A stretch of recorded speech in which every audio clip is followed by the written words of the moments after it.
wasiir ku-xigeenkii hore wasaaradda deegaanka Soomaaliland Professor Axmed Maxamuud Nuur ayaa isagoo weheliyay wafdi wasiirka gaashaandhigga Soomaaliland hogaaminayay oo maalmihii u dambeeyayba kormeer shaqo ku mariyay deegaanada Sanaag Bari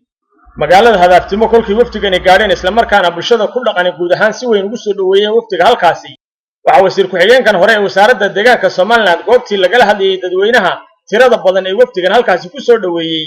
bulshada uga mahad celiyay soo dhaweyntan ballaaran ee wafdigan ay u sameeyeen sidoo kalena wuxuu guud ahaanba bulshada Sanaag Bari ee uu ka soo jeedo ugu baaqay inay qaataan kaarka diiwaangelinta codbixiyayaasha Soomaaliland aad iyo aad baad u mahadsantihiin soo dhaweyntiina qiimaha iyo qaayaha leh wafdiga wasiirka hogaaminaya aad ugu soo dhaweyseen taariikh baad u lahaydeen taariikh aad u dheer oo xadaarada baa Hadaaftiimo leh soo dhaweynta hadda maanta waxa loo socdaa waa diiwaangelintii u diyaar garooba yar iyo weynba si ay idin maanta degmada u heshaan ugu diyaar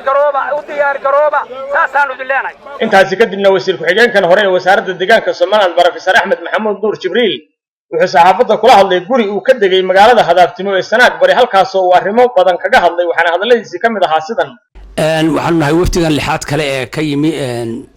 caasimadii Hargeysa waxaan u soconaa waxa weeye maanta oo loo socdaa oo aanu meesha u maraynaa inaanu gaarsiino bulshada reer Soomaaliland gaar ahaan gobolka Sanaag Bari in la qaato diiwaangelintii taasoo muqadas ah oo ah qarannimada Soomaaliland wax weyn oo ay ku dhisan tahay qof kasta oo muwaadinana waxa looga baahan yahay inuu qaato kaarka ah diiwaangelinta si uu xuquuqdii ka maqnayd u helo waxa ugu yar adigoo kaarkaaga sita ama warqadaas sita hadii cid kula hadlaysa male cid ku soo qabanaysa male wax badan oo faa'iido ah ayuu leeyahay xuquuq ka dhimanina ma ay jirto marka mar walba waxaan ugu baaqaynaa in had iyo joor loo diyaar garoobo waxaan soo maray yubbe xoog buu uga socotay diiwaangelintu ilaa jiidali baan soo gaadhay jiidalina waxaan kula kulmay xisbiga kulmiye oo maraya xisbigaasna waa kaxay waxaan geeyay goobihii iyagu kormeer bay ahaayeen inay eegaan bal sida wax u socdaan ayay ahaayeen maxamed kaahin baa waday gudoomiyaha ku-xigeenka marka ayana waa soo arkeen indhahooda u macalina Hadaaftimana waad aragtaan sida ayay uga socotaa dhammaan goobaha ay ka socdaanna waa soo kormeer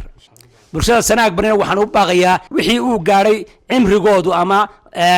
cidii uu gaaray 16 jir ah ama 15 jir wixii loo gaaro inay qaataan wax badan oo faa'iido ay u tahay hadhowta xuquuqdooda kama ay caban karaan qofku hadduu maanta seego taa waxa weeye xuquuqda hadhow aad weydiinaysaa jamhuuriyadda Soomaaliland ama madaxweynaha ama dawladda aad weydiinaysaa waxay noqonaysaa wax ka tagay way cid ma dooran kartaan xildhibaanadiina la soo baxaysaan nin walba xildhibaankii u baahan yahay ayuu la soo baxayaa jaanis idin soo maray weeye waa sida hilaaca qof walba uu qaado baanu leenahay ugu dambeyn isagoo ka hadlayay dhinaca amniga iyo dagaalka meel ka mid ah Sanaag Bari ku dhex maray Soomaaliland iyo Puntlandna wuxuu yiri gobolka Sanaag Bari